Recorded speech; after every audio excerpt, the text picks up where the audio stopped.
Hi, it's Richard here, Creative Cascades in the UK. In this video, I want to talk to you a bit about how I minimise algae without the use of UV lights, expensive filtration equipment, chemicals, treatments. Now, this is a new pond, and it's shallow, and it's in full sun. Algae loves new ponds in full sun. But as you can see, the water is very, very clear. There was a little bit of string algae, there still is a little bit, but I'm quite happy with that. It's, after all, a natural, wonderful plant, but we keep it to an absolute minimum. And there's essentially three principles behind how I go about doing this. First and foremost, anything that falls into a pond, such as leaves, feathers, dust, pollen, is being swept along on the... Oh, there's Mr. Frog. Hello. Where was I? Oh, by the way, if I had fish in the pond, I would make it a bit deeper, and these same principles would apply, but I'll talk about that later. So, anyway, the water is crystal clear, as I was saying, and we've got everything in a good, healthy, natural balance, which is essential. The first thing that I want to say is... anything falling at the pond, as I was saying before Mr. Frog came along, is being pushed over into the intake bay. You can see it in the foreground here. It's almost like a natural skimmer. So if a leaf falls in that pond, instead of sinking to the bottom, unless it's a really heavy leaf, almost everything's going to get pushed over into this... Oh, there's Mr. Frog again. I wish you wouldn't keep doing that. Anyway, so this constant removal of debris, such as leaves, on the current into the intake bay means the homeowner can very, very conveniently go to that intake bay, see that there's some plant material like this in there, and simply net it out. And just you could do that once a week, whenever it's really not important. Everything's going to stay in that area there. If you do get a really heavy laurel leaf or something fall in the bottom of the pond, not carried along by the current, you just get that out by extendable sort of grabbers to do that sort of thing.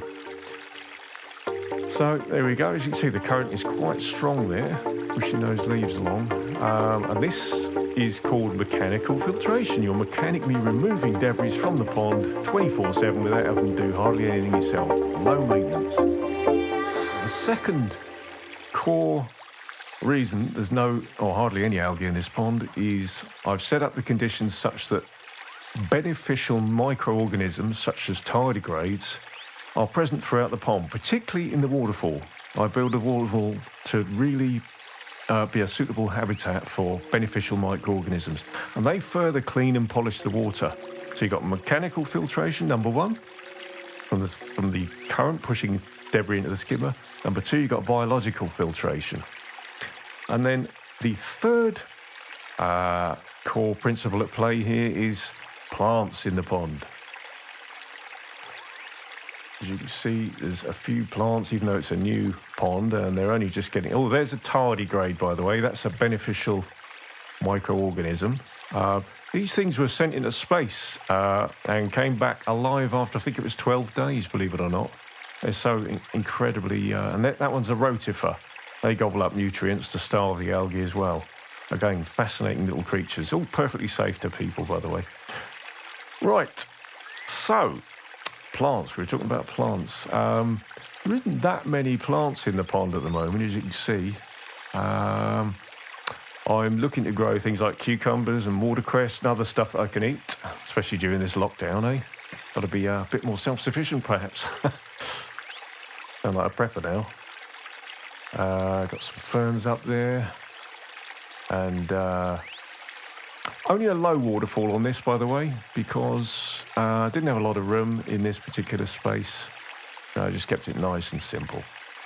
So, yeah, the third, as I was saying, core principle behind good filtration is getting plants into the pond.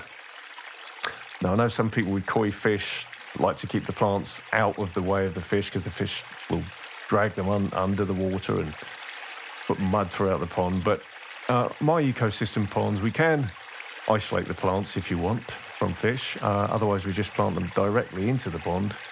We've got chives there, which again you can eat. They're fantastic pollinators, by the way, chives.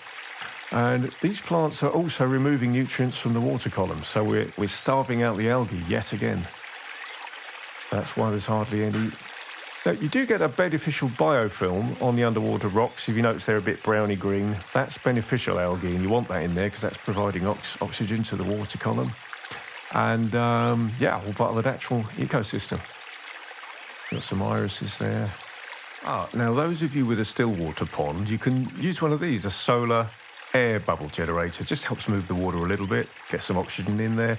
But don't forget to provision as much shade as you can on a still pond, and also get those plants in, your aquatic plants, as well as provide as much surface area as you can for beneficial microorganisms to inhabit.